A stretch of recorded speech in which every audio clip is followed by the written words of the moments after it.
Cora Zon. Cora's chest puffed up and down, her anxiety growing by the minute. She was waiting for the doctor, sitting on a bed accompanied by her mother.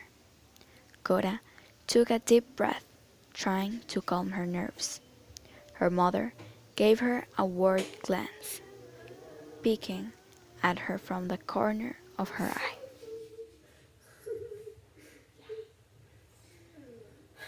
Don't worry, baby. It's all gonna be alright.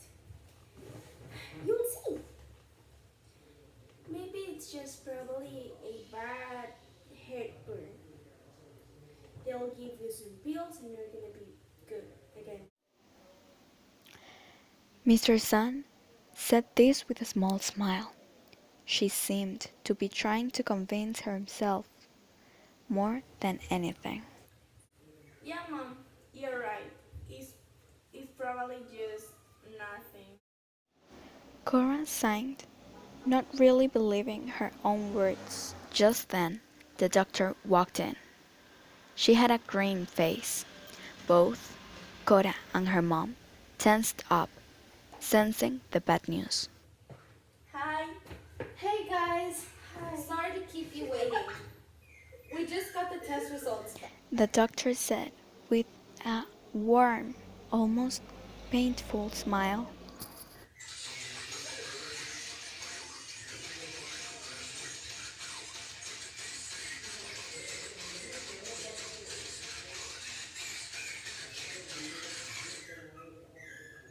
I'm sorry to have to come back with bad news, but Cora, your heart isn't exactly in the best condition.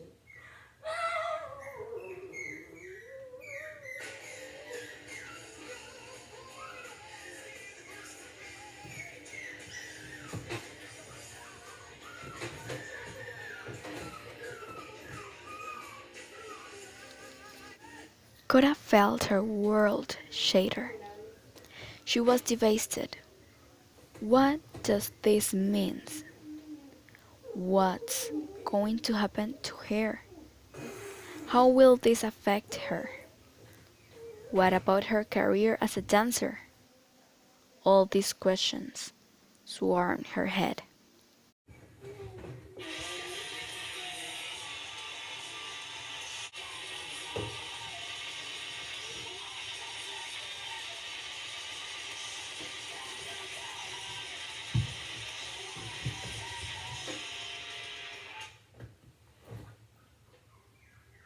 Basically, Cora has coronary artery disease, which is a condition that makes her arteries weak and thin. What? So they can't pump neither enough blood nor oxygen to the rest of your heart and body. Normally, it can be treated, but in Cora's case, we found out pretty late, and her condition has now developed into something worse, known as heart failure. This means that the left side of her heart can't pump blood on its own. Stop it. I don't think it's strong enough to support a pacemaker. The only solution is a transplant, but organs are scarce, and the wait might be too long. For now, we plan to administer Cora to continue to observe her condition, and we have alerted other hospitals so that they can tell us and inform us when a heart is available. We'll get through this together. Don't worry. The doctor gave them a weak smile and exited the room.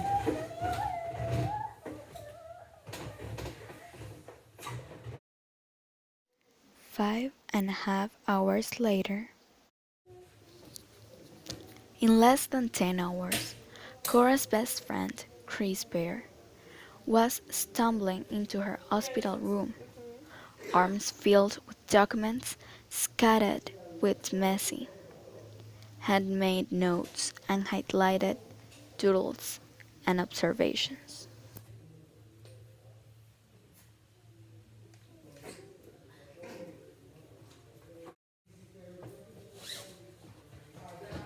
I found it. Finally, I did it. See? No fancy doctor can beat me. Cora's best friend's chest was puffed out proudly, showing off the papers in her hands. What did you find this time, Chris?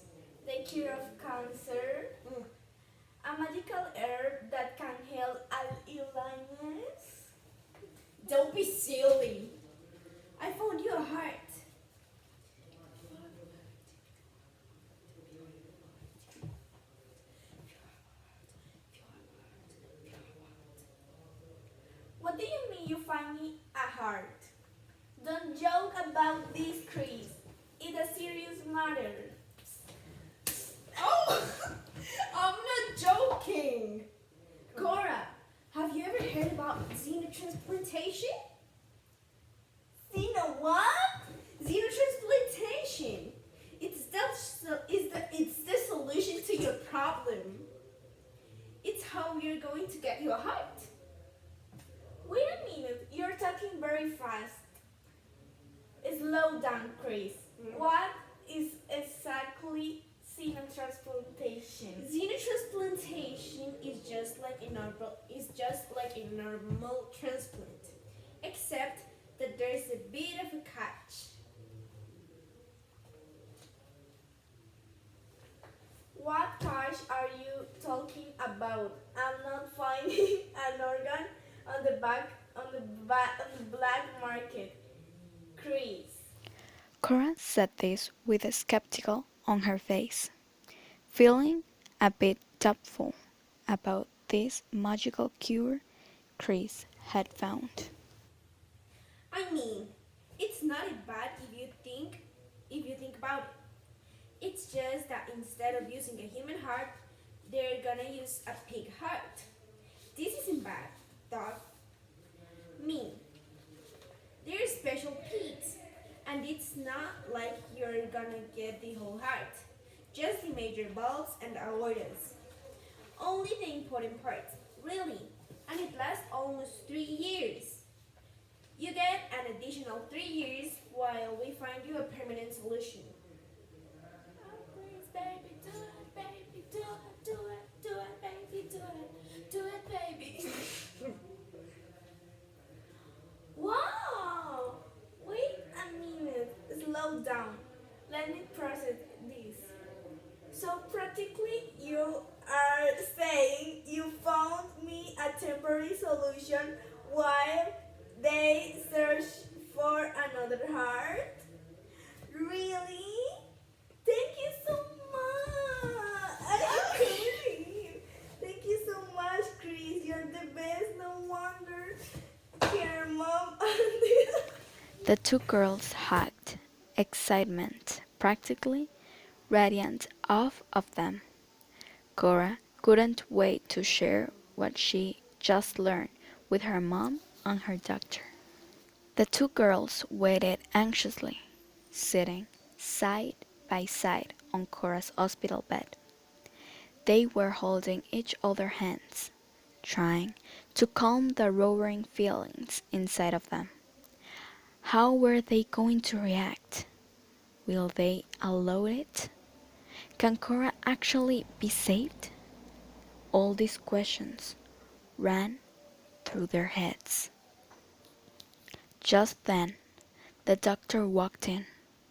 She smiled at both young girls brightly, heading towards Cora to administer her medications and check on her personality. Her white lab coat was crisp clean, not a single wrinkle in sight.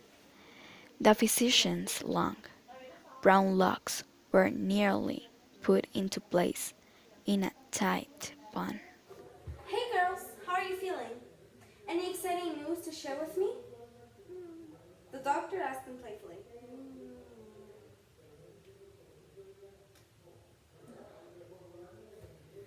Actually, talking about that, I and Chris found a solution to my problem.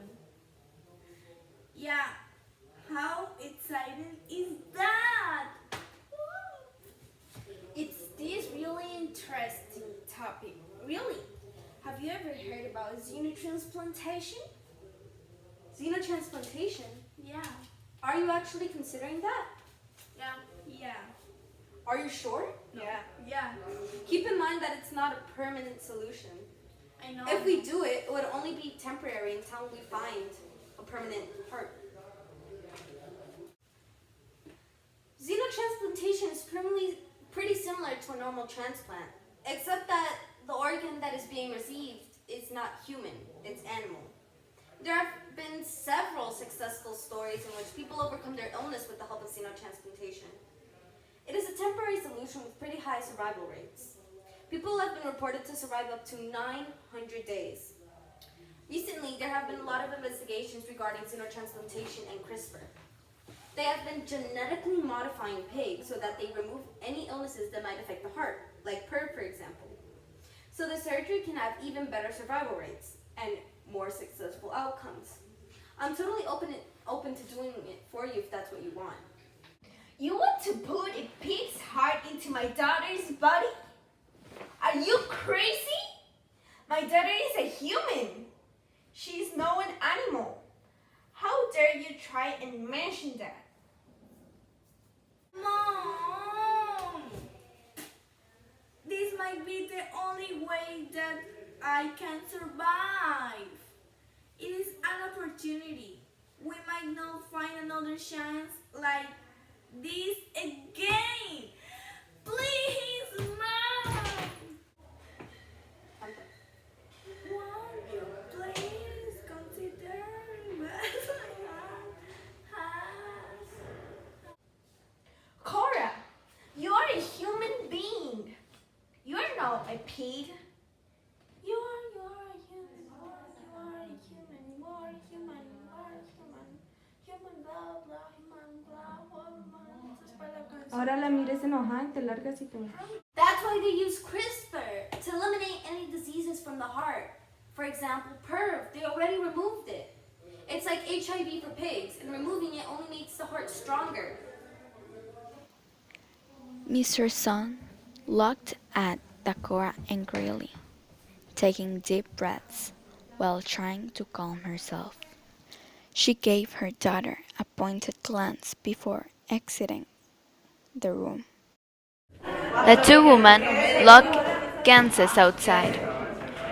Mr. Zon was walking back and forth, coming to a stop upon contact with the physician.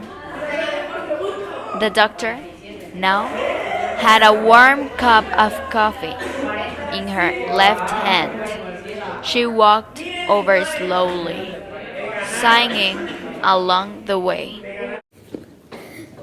Hey, how are we holding up? The doctor handed her the hot beverage while putting her right hand on the young mother's shoulder. I don't know at this point, This isn't the first time I heard about CRISPR. I heard it some people say and talk about it in the radio. They talk about superhumans and clones and genetic modification. And it just sounded to be so scary. I never really thought that it would be something that I will have to deal with. They said that this makes people stronger and faster. Practically impossible. And I don't want Cora to become a lab rat or something like that. That's what you're worried about? Yeah. What about the whole thing about her becoming a pig and how she's a human and the heart can't be inside of her? What was all of that about?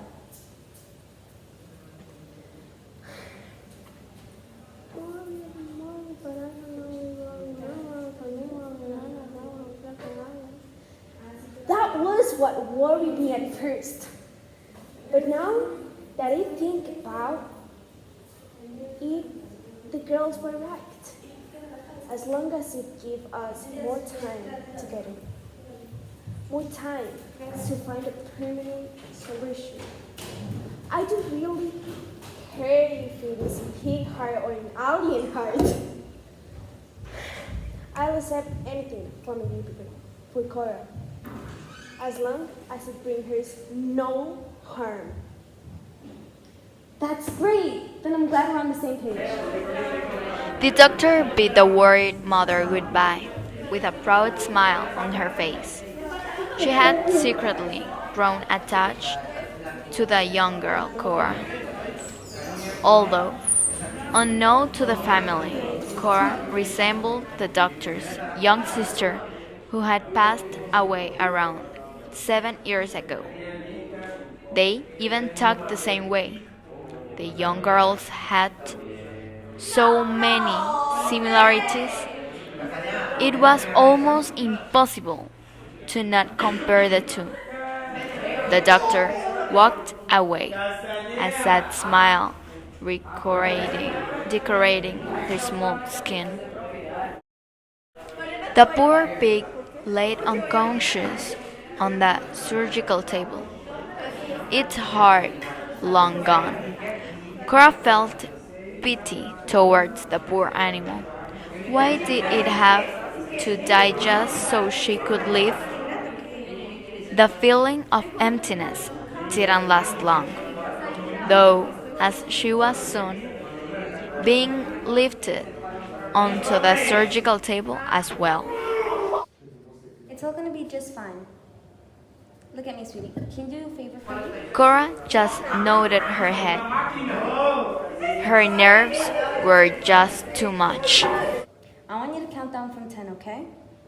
We're gonna start the anesthesia. The doctor looked down at the girl with a warm smile on her face. Cora once again just nodded her head and slowly started counting. 10, 9, 8, 7, 6, 5, 4, 3, 2. But baby, don't cry, 'cause you are my heart, at least for the most part.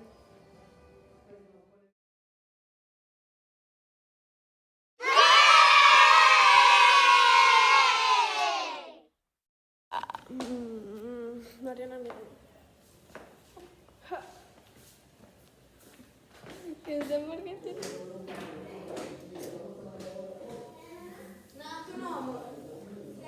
Tú no, la otra Isa.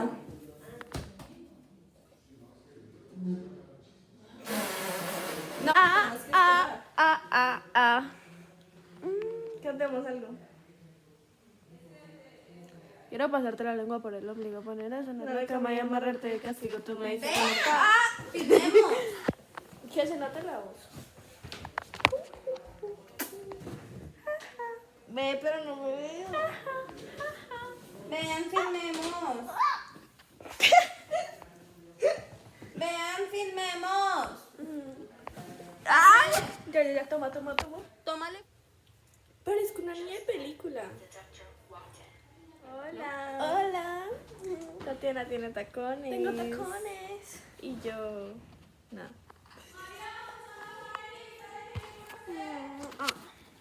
Hola. Otra vez. Isabela tiene falda. Como siempre. Y yo tengo tacones. Oh, ¿verdad? Y vamos a comprar un erizo. Ve, ¿qué vamos a comer? Pizza. Wow, ya está. Damn, like I should.